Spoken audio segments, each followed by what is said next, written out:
Welcome to all of you here in Africa and around the world. This is Let's Talk About Health in Africa on Utano Podcast.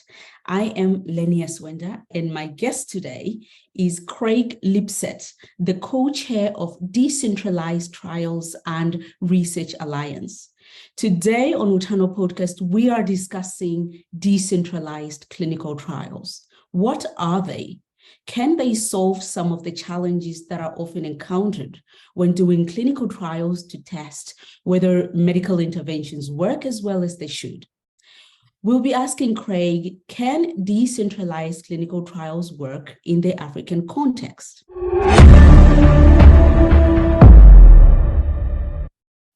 Craig, it's a pleasure to have you on Utano Podcast. Welcome. Oh, thank you so much. It's really a pleasure to get to connect and share with your audience today. Excellent. So, Craig, the idea of decentralized clinical trials may not be immediately clear to a lot of people. So let's start by exploring what decentralized clinical trials are. It's a great question and a great place to start the conversation. Decentralized clinical trials simply means we're leveraging tools, technology, and processes that can help make research more accessible for more people. It means that we're using these tools in ways that let patients and participants have more choice and flexibility in how and where they participate. These are studies that are leveraging different decentralized research methods, many of which have been available for us for years, some of which simply saw more adoption during the global pandemic. These are tools like using video for remote visits, using home health and visiting nurses, using different electronic strategies for collecting from informed consent to different types of digital measurements. These are approaches like letting patients use local imaging and local lab facilities for specimen collection, and strategies like extending our supply chain so that people can access their investigational medicines from home or from other locations more convenient to them. Study researchers are using these approaches to help improve patient factors like experience, access, equity, representation. They're also using them for factors like improving resilience and continuity for research in the event of unpredictable events that increasingly feel like we should be able to anticipate, whether it's another pandemic or war or other factors that may stand in the way of a patient reaching a research site. In essence, really expanding the scope of what clinical investigators are able to do, putting more tools in their hands, more inclusion, the ability to continue even under conditions that are not optimal, like during health emergencies. So let's talk about the advantages of using the decentralized approach to doing clinical trials compared to the traditional approach. Fair question. A traditional research study typically means that we have research sites and investigators at those sites who are really only able to either enroll patients into studies that are in close geographic proximity, that they can travel in and out of those sites for different visits, or they place significant burden on those patients, their families, their caregivers to travel a great distance in order to reach that site. In many cases, in interventional clinical trials, patients accept that burden despite the economic, the personal, the family burden that might create in order to access an investigational new medicine, in order to access hope for a new treatment for themselves or for others like them. Decentralizing research simply means we can expand that radius. It gives us a way that no longer must a person be geographically linked to the research site, but that now those individuals can participate despite distance, improving both convenience and access, but hopefully improving equity as well, so that participation isn't just for the privileged who have the means and the time and capacity to be able to travel in order to participate. So in essence, they save time and money and increase equity and a whole lot of other advantages? Well, it's a lot certainly about patient factors, recruitment, retention, representation. I think the economics around decentralized are still out to be seen. Including a lot of these new approaches has a cost to them as well. Hopefully, it helps to reduce or replace other costs in the study, such as those associated with patient factors that make it difficult for them to participate. But I think for study teams today, there is likely not to be a realistic near-term cost savings. Most of the studies that we've seen so far have pointed to opportunities to reduce time to market for a new medicine, and so hopefully recover those costs through speed. Now, for those few studies that can be fully decentralized, there probably is a near-term direct economic impact and savings, but most trials that we're seeing today are more of a hybrid approach. We still have research sites. We're just using these types of tools and methods to help improve access to those sites. And in those hybrid models, the economics tend to come out closer to neutral. So are there some medical conditions, Craig, that are better suited to the decentralized approach than others? Because you talk about using the decentralized approach as an additional tool, and that people are still using them both side by side with the traditional approach. It's a great question. I think when we first started doing work in this field, 17, 18 years ago, there were many that thought that this would be an approach limited to dermatology, limited to certain primary care indications, maybe vaccine research. And yet today, we're seeing these approaches penetrating into oncology trials, really into rare disease, into the full spectrum of clinical trial molecules and trials across the portfolio. And we're seeing that because the approach is not to simply try to decentralize everything. It's taking a thoughtful look at the procedures involved in the study. All of our study protocols have a schedule of events, a table that delineates over time what procedures need to be performed. And by taking a thoughtful review of that schedule of events, identifying those opportunities to introduce different decentralized approaches and methods. 2 weeks ago, I had the opportunity to join with the FDA in the US at a panel at the Association for Cancer Research, AACR meeting with some 25,000 cancer researchers. And our topic for this conversation was decentralizing research. And it really helps to demystify that we can use these methods to improve access and equity in oncology trials. Really, the criteria we need to look at is the safety profile of the molecule, the route of administration and the considerations for drug handling and drug prep, our endpoints and other assessments in the study, and to identify based on those if we're able to decentralize some or all of those procedures and visits, or if there's really constraints based on the molecule that prevent us from doing so.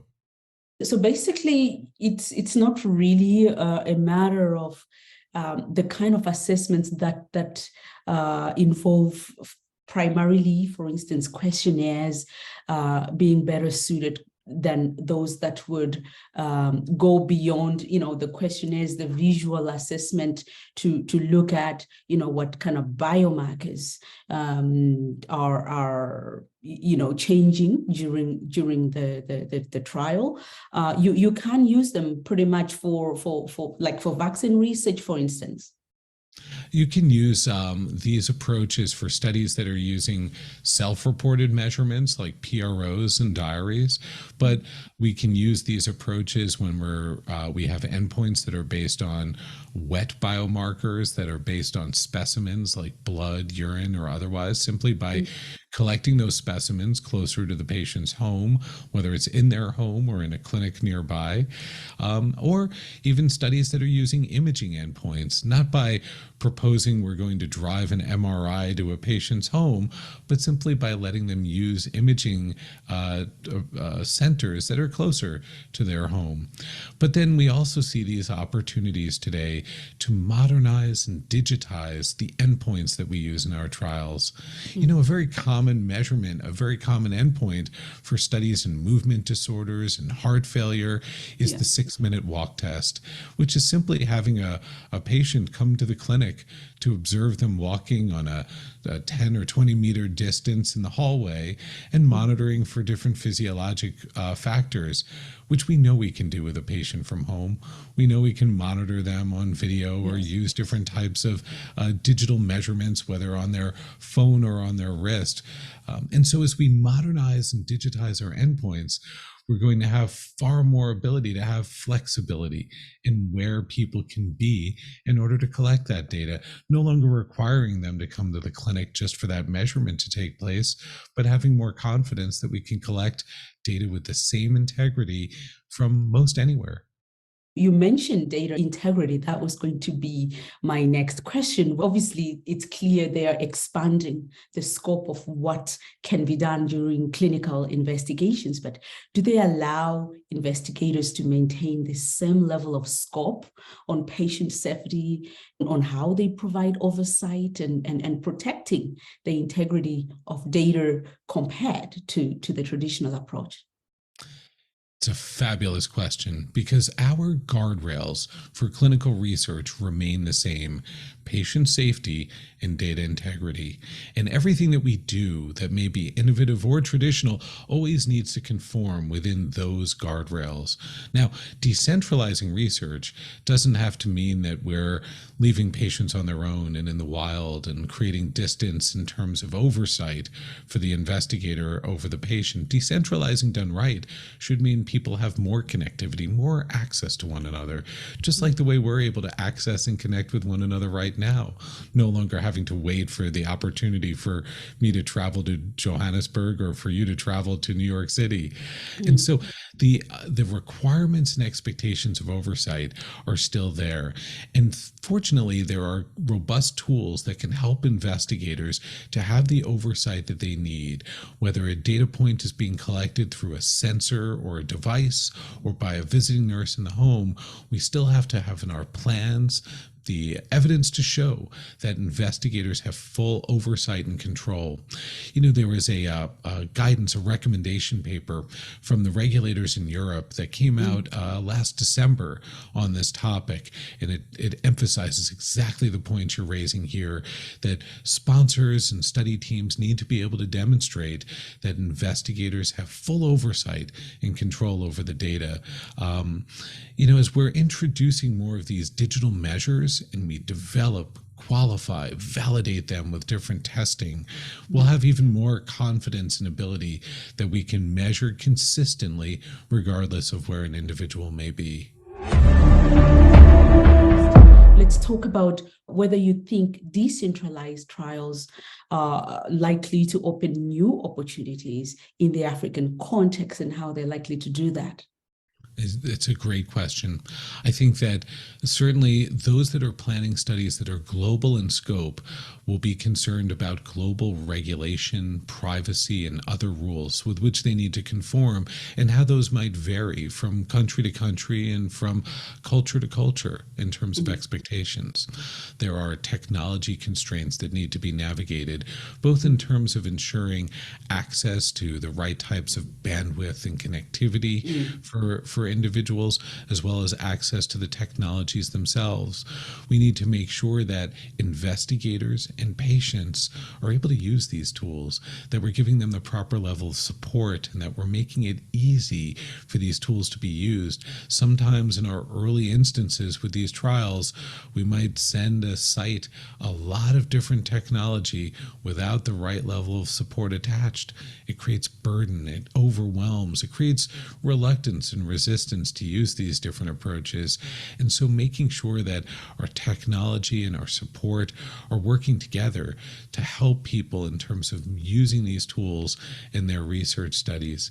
Importantly, so much of this comes back to making sure that we're using these approaches to create stronger connections between people and not leave either site staff or patients in research feeling disconnected and isolated. So much of this, though, comes down to change management for all of us. These are new approaches, and they require us to rethink certain processes or rethink certain ways that we've done work for a very long time. And for some of us, that's really hard. And so helping our colleagues along that change curve to help make these approaches easier and more accessible by making sure the technology is right, the support is right, the training is right to support adoption. Now, let's talk about diversity in clinical trials. Diversity has to be one of the key defining issues of our time when we are talking about research and development of medical products.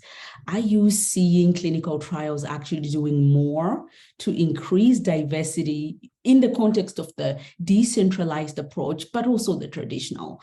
And I mean here, not just talking about the importance of diversity, which everybody does, but the real challenge is actually putting that into practice and expanding the scope of participants in clinical trials. It's such an important question to ask. You know, in the last 2 or 3 years, the conversations have certainly gotten louder about the importance of representation, equity, diversity in clinical research. But have we been able to truly move the needle? We certainly see a lot more investments that organizations are making. We see large and mid-sized pharma companies that have put in place leadership positions solely focused on ensuring and focusing on the tools and strategies to improve diversity and equity and inclusion in our research. We see strategies that are being deployed from improving investigator training for representative investigators, improving diversity of staff at sites to help make sure that patients feel like the investigators are like them and not some distant, unfamiliar group of people.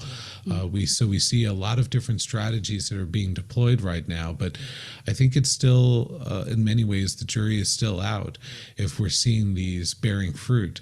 Now, in the United States, the FDA has introduced guidance setting an expectation for diversity action plans that study teams have to come forward and show that they have a plan for diversity. But what we don't have is an expectation of accountability. It's one thing to show that we have a plan, but lots of people may have a plan. The question is, do we follow that plan, and are we able to demonstrate that that plan produced a desired outcome? And I think we don't yet have incentives and penalties linked to those plans. So we'll see if the plans alone are enough to drive change. It certainly is helping in terms of commitments that people are laying out with the right staff in place and putting plans in place. Those are certainly key steps in the process. But I think it's too early to claim victory here, and we really need to see if these plans are put into action and if they make a difference in earning trust and improving access for research for everybody. People have good intentions and they make plans, but following them through seems to be a problem oftentimes. What about the methods that are used in decentralized clinical trials? What are the expectations of regulators in terms of the validation that they expect, and what many people who are considering using this method, I guess this approach in African countries will want to know is whether the available methods of using this approach of decentralization are validated well enough in Black populations that, the larger populations you might find in the African context. It's a great point, especially as it relates to the digital measures that we're increasingly relying on as endpoints for our studies. Some tools we may use in a decentralized trial, like the use of video, the way we're connecting right now, or even an electronic informed consent, we have good and clear processes for how to qualify and validate that they're secure or appropriate for that setting. But in other cases, we're modernizing our measurements and modernizing our endpoints. I'm wearing a watch right now that has the right types of sensors on the back of it to be able to monitor my heart rate or even perform an ECG. But is it only validated, or was it developed for people with my color skin and not the full representation of diverse skin tones that we would want it to work on in order to support my research study? And so it's a really important question that you're raising. There are some interesting databases that are developing that can help us to track the qualification of different connected devices, of different sensors, that can help us to understand and track what was the body of evidence that was used to qualify or validate that measurement. Because it's one thing for a regulator to approve or clear this device as a medical device and allow it to be on the market, but it is very different to have equivalent confidence that it's measuring consistently for everybody. And it's hard, I think, for study teams to be expected to be technology experts to be able to tease that apart. Fortunately, with some of these data resources, these types of public or subscription databases that are emerging, hopefully it will help us to have better access and visibility to understand how are these qualified and validated and in what populations. You know, using a digital measure as a new endpoint, in many cases we have clear pathways with regulators on how to test and qualify that, how to run the types of studies that would be needed to generate evidence. But you're raising such an important point, not just whether the device can be shown in some select population of patients that it works, but can it be shown that it's capable and qualified across all the range of patients that we're looking to enroll in our studies.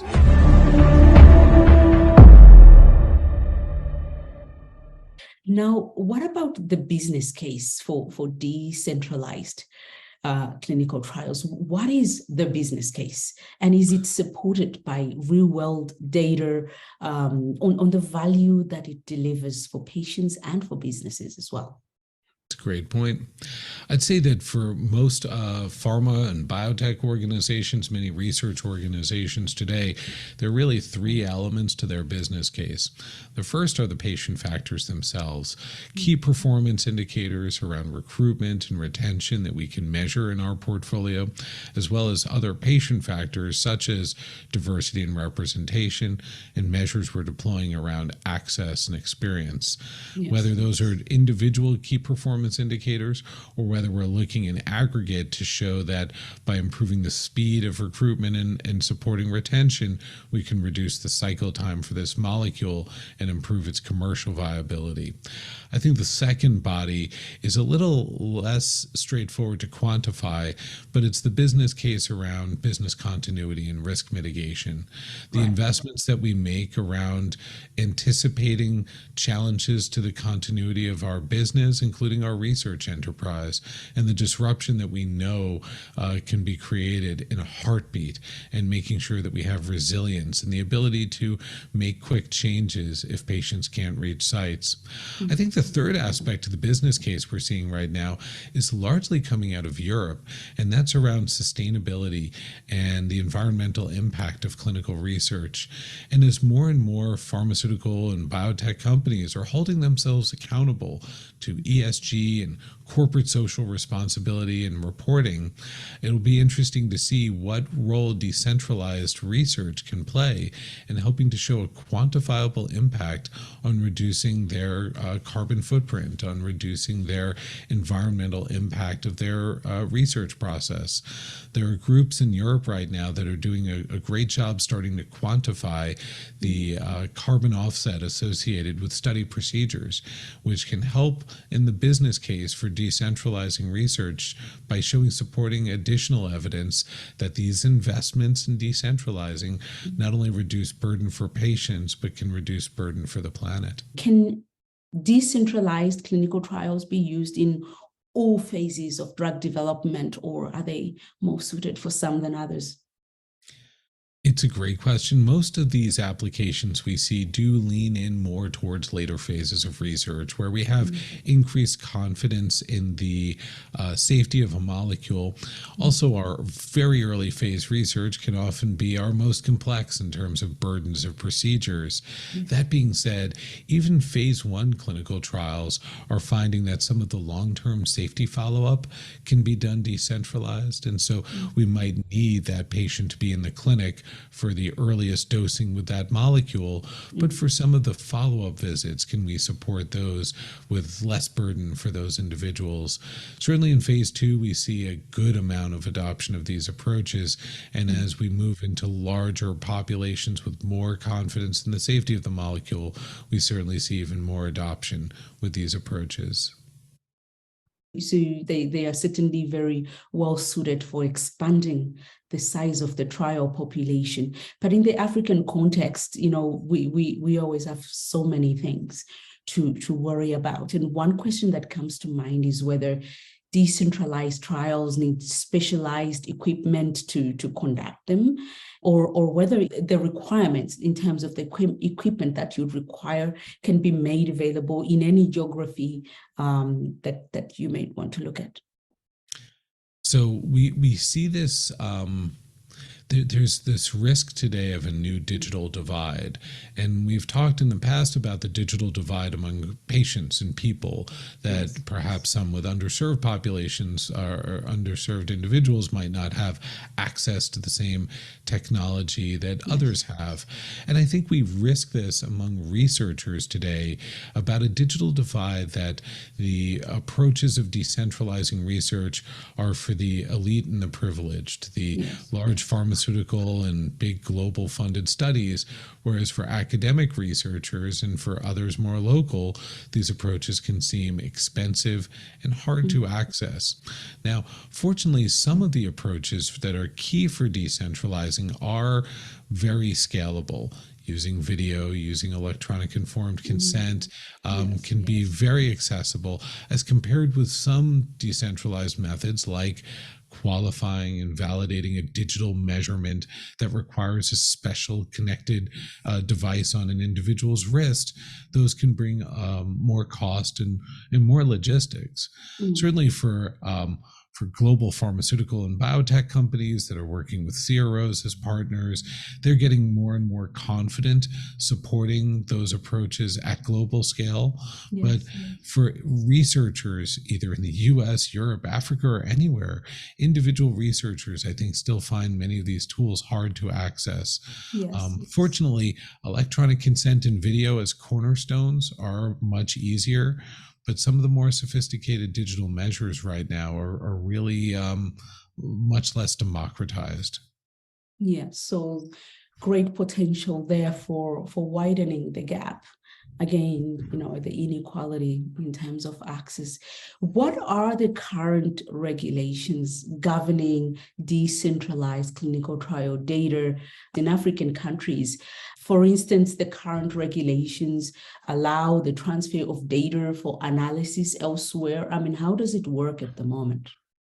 Fortunately, most of our decentralized methods themselves aren't necessarily new. We've used things like electronic diaries and even electronic consent in most regions of the world for a number of years. For decentralized trials, we're simply using many of these tools in a much more deliberate way to create more location flexibility for individuals. In most countries, the guardrails, the requirements are really unchanged. We hold ourselves accountable to the same rules that have always existed regarding electronically sourced data in our studies, or regarding electronic signatures, regarding electronic diaries, and so many other areas that regulators have already addressed and already spoken to.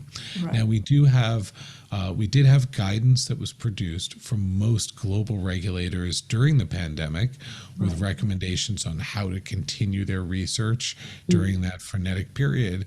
But even in those cases, the regulators didn't change the rules. They simply encouraged the adoption of smart and thoughtful approaches. Now, as I mentioned, in Europe, we have seen decentralized trial recommendations. In the US, guidance document on decentralized trials is imminent and may even be out by the time this podcast is posted. We also see in other countries following suit as well. In most cases, these guidance and recommendations are simply clarifying and filling gaps. They're not creating barriers or constraints on the ability to use these. They're simply laying out key considerations, like we've talked about, ensuring investigators have proper oversight, as an example.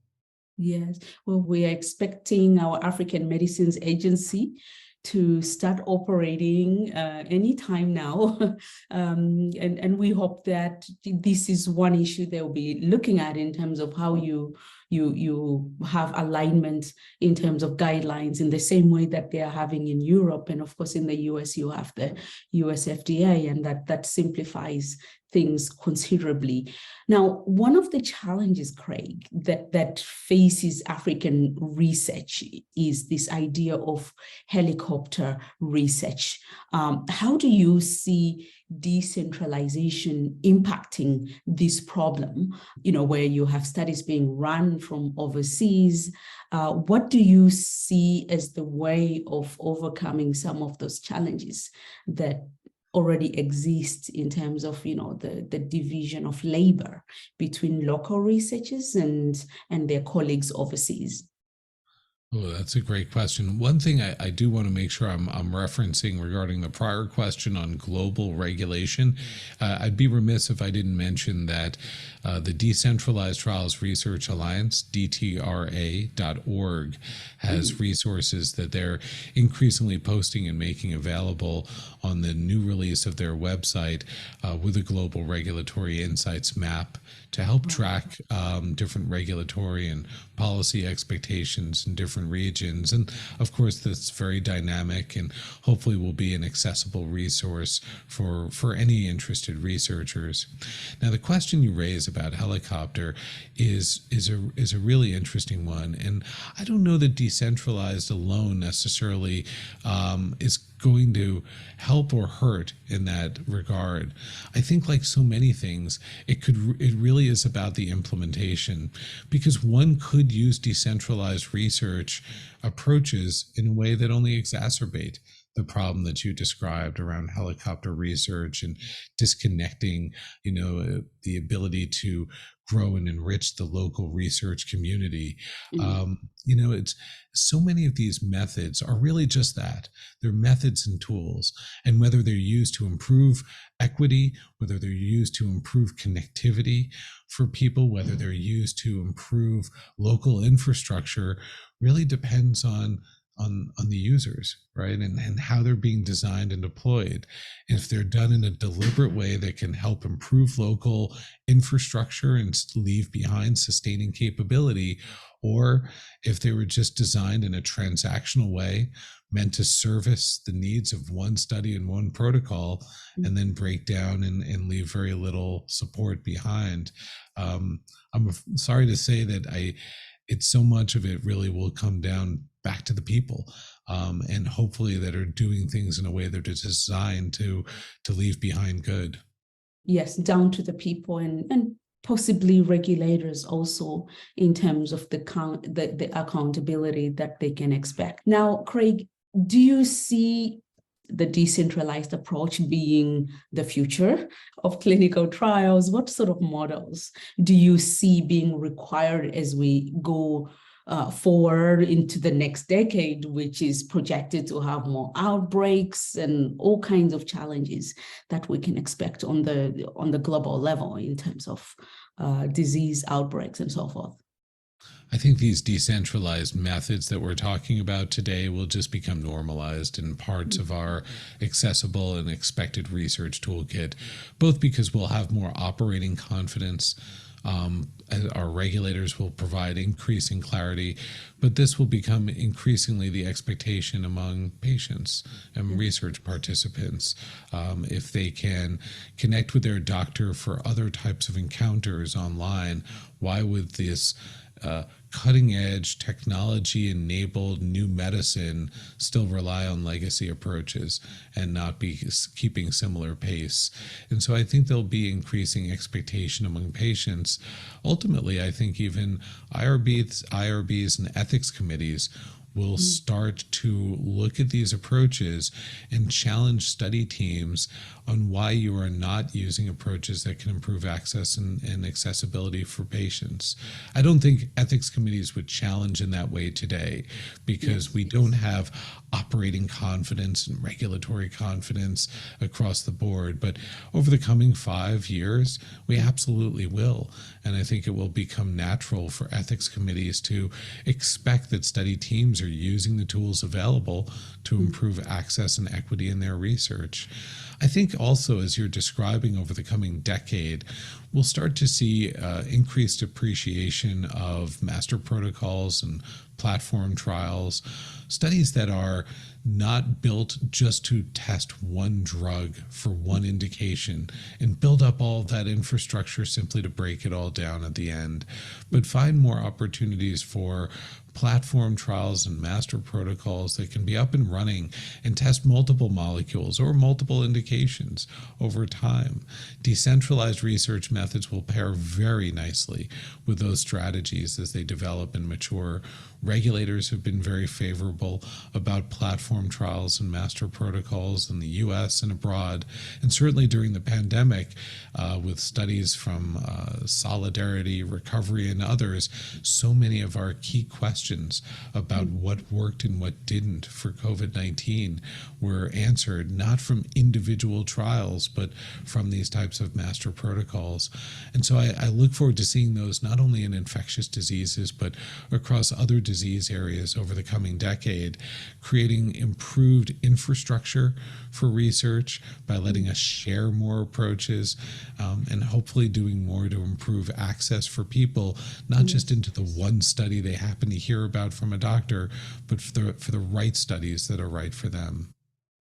Certainly on the African continent, we are always open to approaches that increases access and participation. It's clear that the decentralized approach is obviously being widely used in Europe, in the US, perhaps elsewhere as well. Are you aware to what extent it's already being used in Africa, or if it's being used at all? I think that there are some sponsored research studies that are using certain decentralized methods at global scale, whether in the US and Europe, whether China or Japan, whether Africa or Latin and South America. Some of those approaches like electronic consent and use of video tend to be most accessible. I think some of the other approaches do get trickier and trickier along the kind of continuum of operational feasibility, right? Those that require significant bandwidth, those that require local infrastructure, just get, a little more difficult to bring out at enterprise scale. So, for example, I think that research sponsors have gotten more confident with using visiting nurses and home health services in research studies in some countries, but it really comes down to being a local challenge, right? Yes.